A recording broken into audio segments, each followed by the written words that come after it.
when people celebrate life, maybe a New Year's celebration, they say, here's to toast to health, prosperity, and happiness, or health, wealth, and happiness. It's about recognizing those three things are so intricately linked that you can't ignore one. You don't want to be the wealthiest man in the graveyard. So it's always making sure that when we sit with clients, we're always thinking about how do we make their life what they want it to be, and money is the means to achieving that.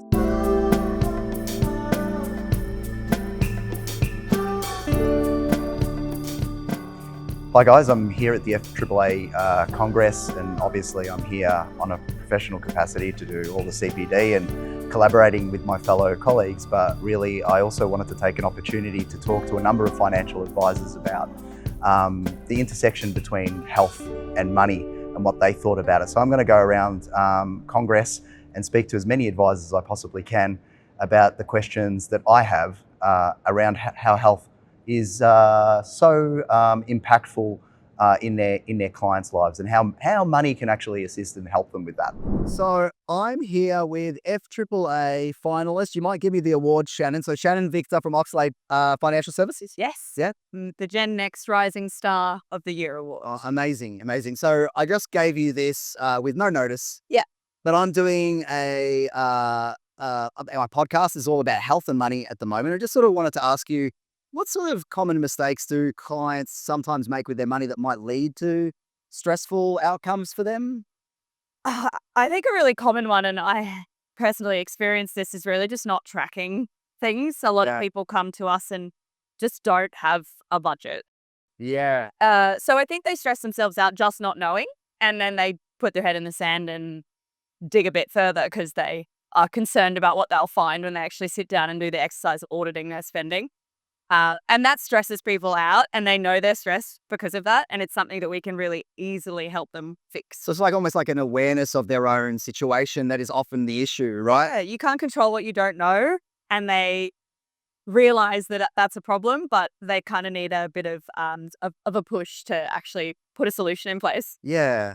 And so what sort of ways as a financial advisors do you think we can use money to actually help people with their health rather than money sort of take away from their health? Yeah, I think the goals conversation is really important there. A lot of clients will come in where they're having these goals that are more money related. And I'm like, money's just the tool to help you live a more fulfilling life. So what are the fulfilling goals? What are the meaningful goals that actually sit underneath that? And it gets people thinking. So, before I meet with a client the first time, I'm sending them through a couple of dot points of how do you want to be living your life today? What do you want to do more of, less of? And sometimes they aren't expecting those kinds of questions. Do they ever object? And how do you frame like, oh, that's not about money. Why are we talking about? Yeah. You try to bring it back to money? Often it's just about time. It's like, how do you want to spend your time? What do you want to outsource to someone else so that you can spend your time where you want to? So they come in with money goals, and we try and pivot to like the real life goals that matter. That makes so much sense.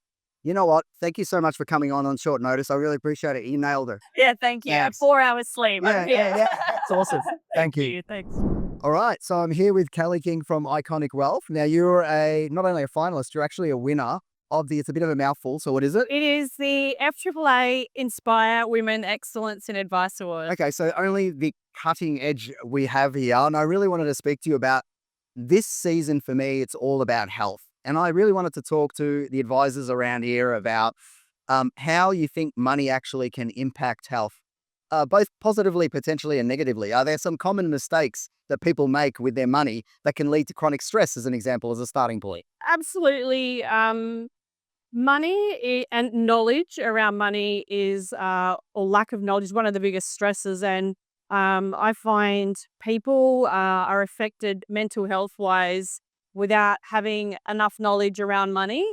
And we are the gatekeepers of knowledge. So I think our job is more around educators as opposed to instruction makers. And that helps people with their mental health significantly. So that's an interesting point. So the idea of just providing financial literacy in and of itself can assist people to feel more confident and therefore alleviate that stress. Absolutely. And Yeah. comfort. People want to feel safe. So taking people along for the journey as opposed to just taking over something. I think that comfort helps with alleviating a lot of those stresses and anxieties as well. Are there any particular money mistakes that people make that often lead to stress? Um, Impulse, I think, or people trying to catch up quickly and taking risks that they wouldn't normally take. So in the demographic, I'm in the older sort of age group. Sometimes you'll see people going, I need to take more risk.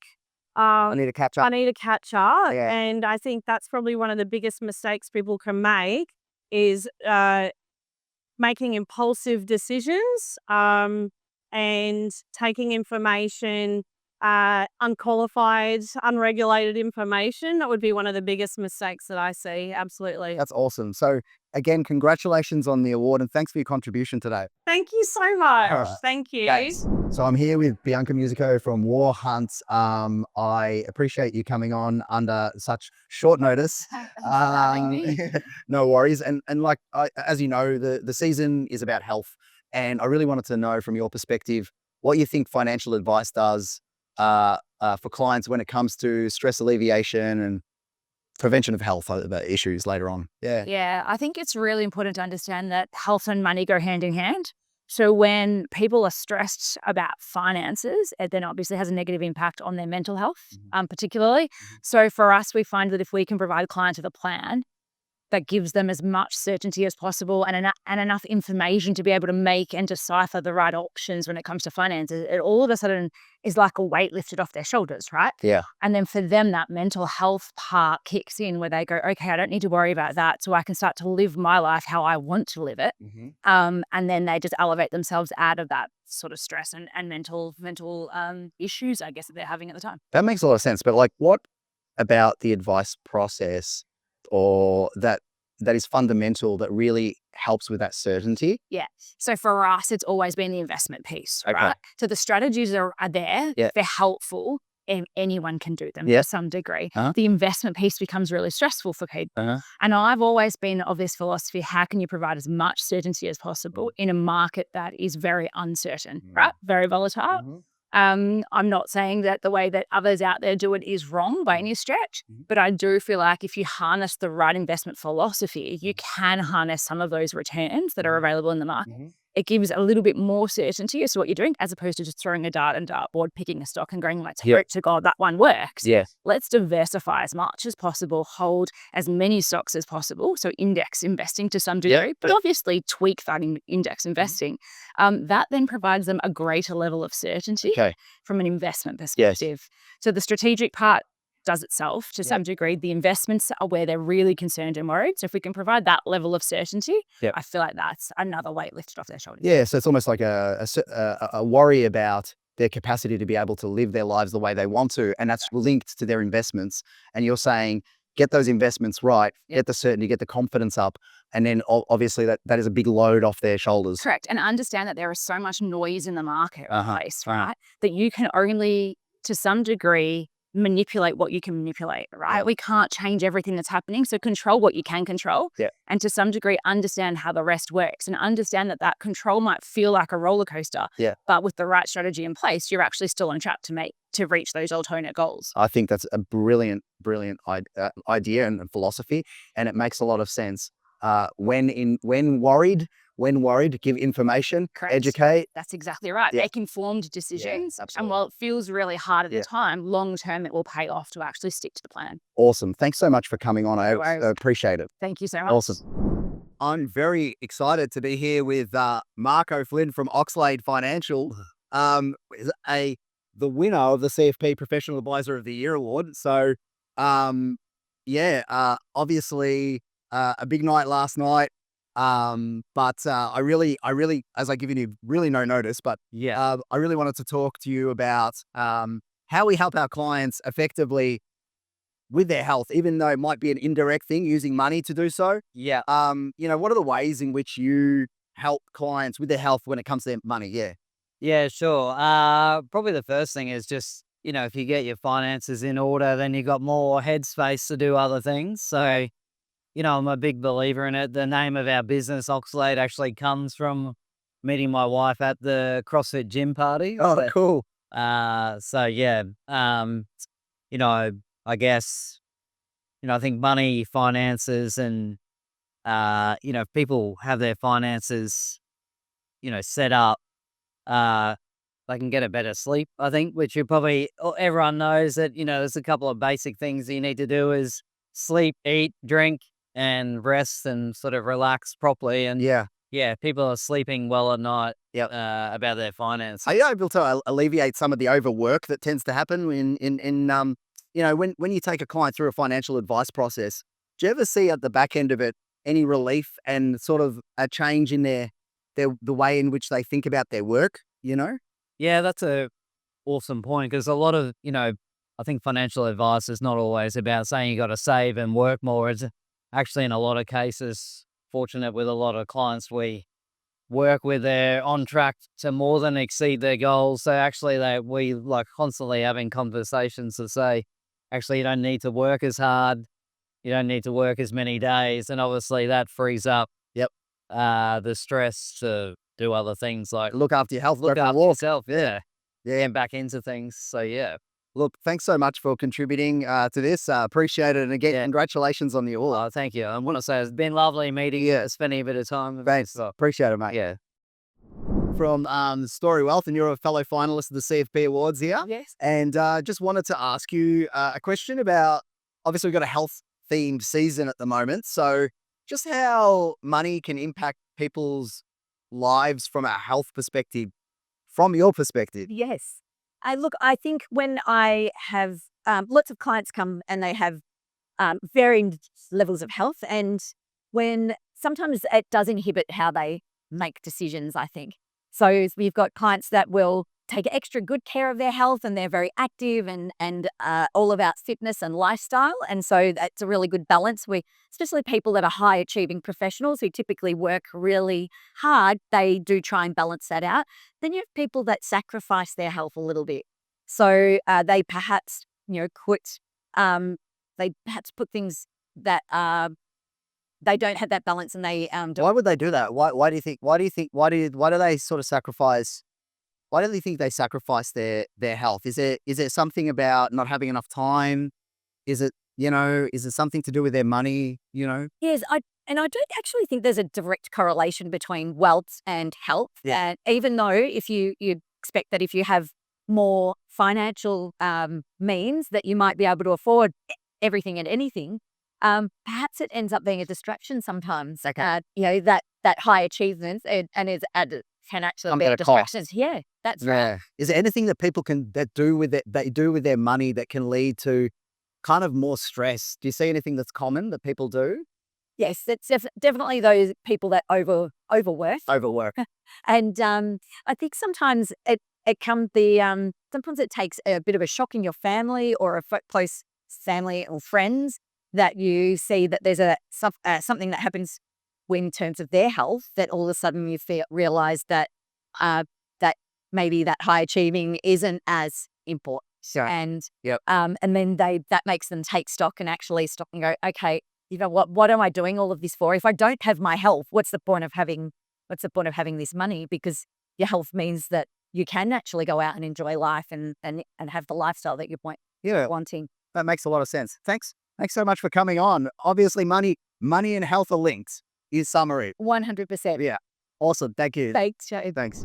Yeah. So, Rob, I've known you for quite some time. I don't even know how many years, but I'm very fortunate to. It'd be a decade or It'd be a while. And very few people that actually are brothers in business. Yeah, like us.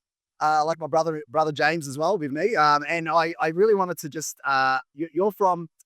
It's Rob Pine from HPH Solutions. I want to make sure that everyone knows that. But I really wanted to talk to you, as I told you before, about your experience with clients' health and how money can impact it, both negatively, but also it can enable and be positive. Yeah. Well, just to confirm that what HPH stands for is health, prosperity, and happiness. Oh, I don't know if you knew that. No, I didn't. When we first started the business, it was like when people celebrate life, maybe a New Year's celebration, they say, here's to toast to health, prosperity, and happiness, or health, wealth, and happiness. It's about recognizing those three things are so intricately linked that you can't ignore one. You don't want to be the wealthiest man in the graveyard. So it's always making sure that when we sit with clients, we're always thinking about how do we make their life what they want it to be, and money is the means to achieving that. So we know that if people do get preoccupied with finance, that they can ignore things that are more important. You see people often prioritize work and family, work over family, and their family starts to break down. They lose connection with their kids and so on. So our whole philosophy at the business has always been about making sure they live the life they want to live and recognize what makes a complete life and a happy life. And it's not about just having a lot of dollars. So, this is something you talk about all the time on your own podcast. It's not about the money. So I know we're of kindred spirits in that regard. You sort of think the same way. And so I listen to your podcast. I enjoy it. And you've had some awesome guests, my friend. We have, including you now. So the work addiction side of it is what I'm really interested in. Yeah. When you see someone come through and you can identify that there is a kind of work addiction scenario there, how do you think your advice model can actually firstly uncover that for the client, because they may not be aware of it, and then also allow them the opportunity to change that pattern? Yeah. Okay. So here's how we go about it.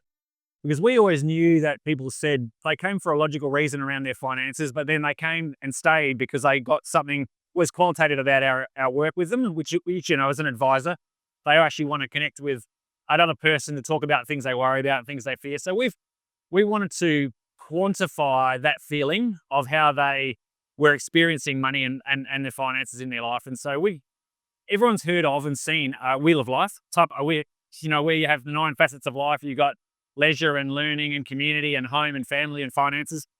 So we actually ask our clients every year to draw out their wheel. What level of satisfaction do they have in all those areas of their life? So we're asking them to think about something more than the money. Yeah. And when they draw a wheel that isn't very smooth, it's often bumpy. It's always bumpy for all of us at some level.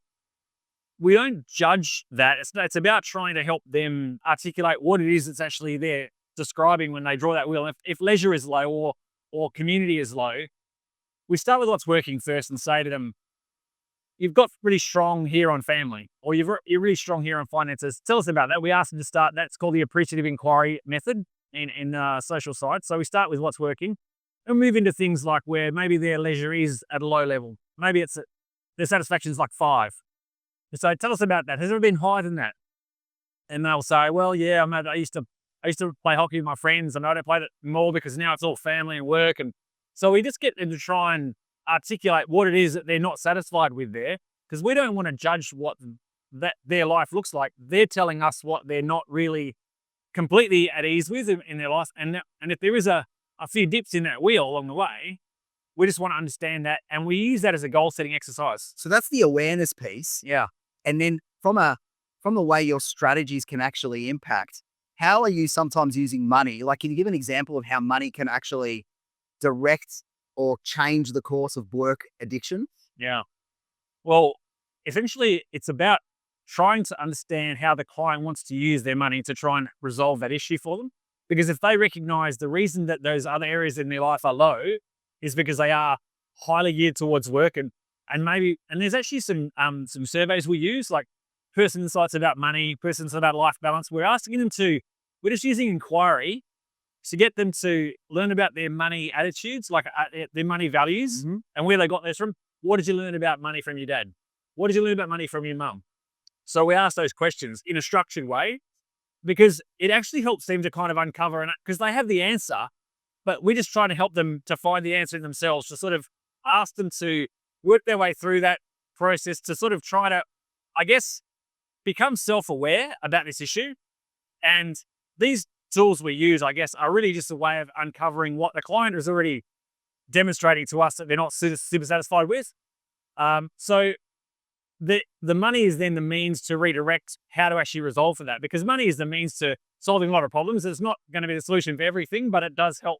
If we say, well, what if we actually modify how you're directing your cash flows or your time, because your finances are okay, because we all know ultimately people want to feel secure financially. So if we can give them confidence they will be secure financially, and they can still attend to those areas in their life that perhaps are not yet being appropriately given the time, then they actually are going to be a more well-rounded individual and they'll be happier in their life more broadly. So we don't try to judge or direct. It's very much a inquiry method. Yeah, it makes It's sense. asking questions. It's helping them to articulate what they're experiencing in their life and why there may be those things, where they come about, where those things have originated. Yeah. Well, that makes a lot of sense, and I think it's in line with what other advisors are talking about, which is that we don't just have a look at their resources and try to grow the pie. It's not just what we do. Yeah. We actually look a little bit further into what makes a person tick. And we have a number of different methods that we use, and I really like your approach. It's fantastic. So thanks for your contribution to this mishmash of conversations I'm having today. Appreciate it. Happy to have the chat, Joe. Good on you. Always. Good on you, mate. Yes. Yeah. So I'm very happy to report that I've located Jordan Vaca from Planning Solo. And I wanted to get you on to just have a word, because I know that you focus on a pretty difficult part of people's lives, which is divorce and that sort of transition. And given we're talking about health and money, how does, I suppose, divorce affect health? And also, how does money can sometimes either alleviate or make it worse? Yeah, I think it's a really interesting one, because divorce doesn't just happen. There's a leading period, and there's often an impact then, I think, on your health. Your health becomes less of a priority because you focus on everything else dissolving. So your health deteriorates then. When you go through divorce, the big impact, in my experience, what I've seen, is mental health. It consumes your world. It consumes all of your bandwidth. So you struggle to get through. You push through. When you get to the point where money is being discussed, you are often in a freeze, fight or flight situation.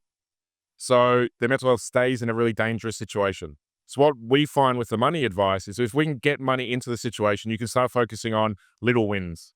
You can put money towards exercising, dietitian, something like that, to help you feel like you're taking back a bit of control. You can get the therapy you need to help you process what's going on, because it's a grieving process. You need to do that. And you can also just spend money on looking good. And this all costs money. So freeing up the money from that makes a big difference. The final one is the completion of the process puts a cap on that. And then people have a real choice of, do I want to stay in this trench that I'm in, which leads to very negative health outcomes, or do I want to start making some changes? So that's where money is a huge benefit. I really love that, Jordan, because I often think that from an Australian consumer awareness point of view of what we do as advisors, often we're thought of as the accumulators. But what you're talking about is sometimes we can actually allocate reserves to something that is needed in the now. And I think that's a beautiful message to let people know that we can change lives quite profoundly. It's not just about, share Investment returns.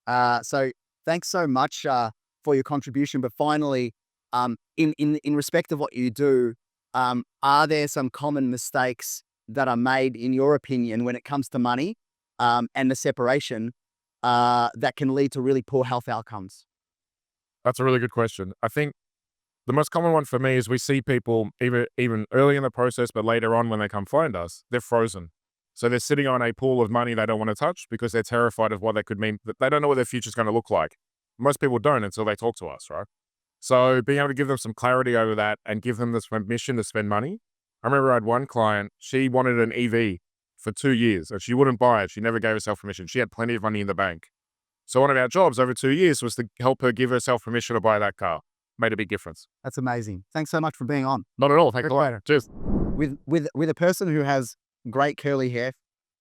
Some would say the best curly hair on film right now. Absolutely. Nathan Fradley from Fradley Advice. I thought we could talk a little bit about how you see money interplay with health. Mm-hmm. Maybe some of the mistakes that people make that might interfere with their health, around the decisions they make with their money. Yeah. Perhaps you can just riff with me. Yeah, sure. I think this is super important thing in so many ways, but a lot, as you would know, but yeah, I do a lot of work with vulnerable people, often coming out of major life moments, like, lost a partner, divorce, caring for a parent for a long time and then putting them into care. And what we see really commonly is people turn to care for others, and they always look to care for others, and they slowly stop caring for themselves more and more and more and more and more. And I don't mean that in health and fitness, but I mean in all sets. They don't give themselves permission to do anything for themselves. Yes.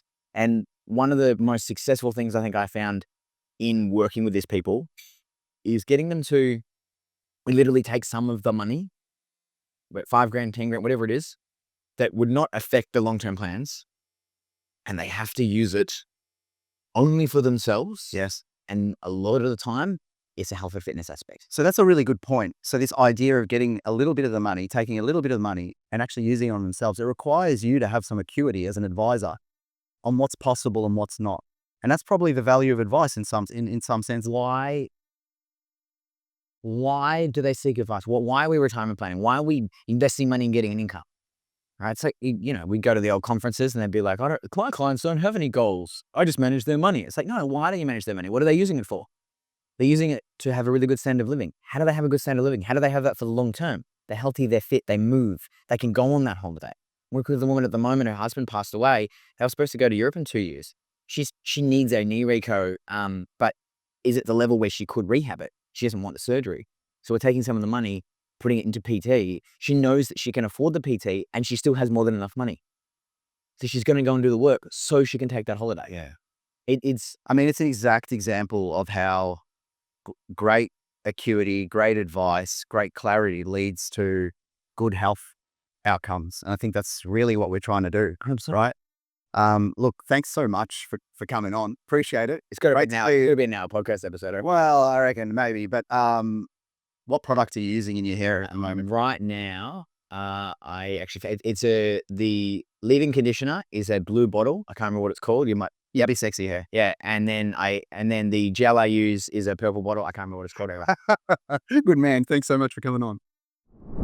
All right, I'm here with Martin McGrath, and your business is Financial Edge Group. Yep. And I literally gave you no notice, but we are talking about the way health and money interacts with each other, Yep. and when it comes to the way we work with our clients. So, do you see any common mistakes as a starting point that clients tend to make, which can lead to stress or health problems down the track? I think like many like having a plan, and knowing what they're doing. And I think often on more the mistakes around, think that money kind of by itself is going to create the happiness or the health, but often it may not always be the case. I'm working harder and more, that creates more stress. That yes, my bank account balance might look healthier or my super balance might look healthier, but I'm probably actually not healthier by itself, kind of thing.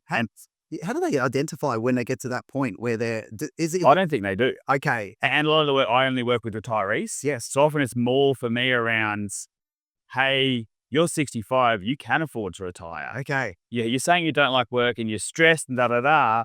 Let me show you can retire. So you're telling them to earn less. To go, you're going to work, you're not working for money in theory, or you are. If you're working for your kid's inheritance, you're not working for yourself. Yeah. And so let's prioritize that.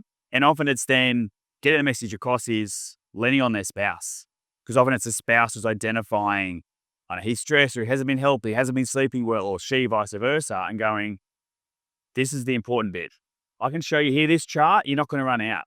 You work for another 2 years, all that's going to change is the kids are going to end up having more. So let's prioritize that. So how does financial advice change the pattern that has been set for many years? And what does it not do sometimes? I think ideally it's, just converts that or that unknown or that fear. Yeah. No. Hot car, you need this much in super, you need that much in super, but there's no magical number. No. It's about relating what your situation is to what your needs and goals are. Yep. I actually, client a few weeks ago had that. He's like, well, I was going to work to this age, but I hate work and I'm stressed and da-da-da. But I want to be able to retire on 100 grand a year. And so I just showed him a pathway. Well, if you can, but you need to work for X, all you need to downsize is you could retire tomorrow and live off 80 grand a year. It's not my job to say which is the right option, but to empower someone to be able to make that decision.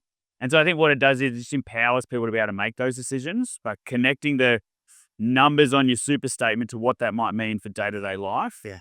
But then that transition is still hard. That purpose, having that meaningfulness and that respect and going, that mental stimulation that is going to keep you young and keep you active as well. Yeah. So there's like what we can work on is the financial side to actually give awareness. Give that confidence to that. Yeah. But then they're the one, walking in their own shoes. It's waking up every day. They still need to solve some of that. There's a psychological element almost as well. Yeah, we can build a framework around the financial stability. Yep. And often that does take a lot of pressure off by itself straight away. Yep. But what activities they want to fill that with is up to them. Well, I think that's a great way to leave it. I appreciate you coming on. Right, perfect. It's going to be a mishmash of many different advisors, and I appreciate your contribution. Cool. Perfect. Thanks, Joe. Good on you. See you, mate. So I hope you've enjoyed the mishmash of different advisors that I've had a conversation with today about health and money. I hope, I suppose what I'm reflecting on now is that really when we think about it, a lot of the stress associated with the people's financial situations are as a result of having a lack of awareness and a lack of planning going forward. And this can mean compromising one's health over many years, which has an aggregate response and issue when it comes to longevity.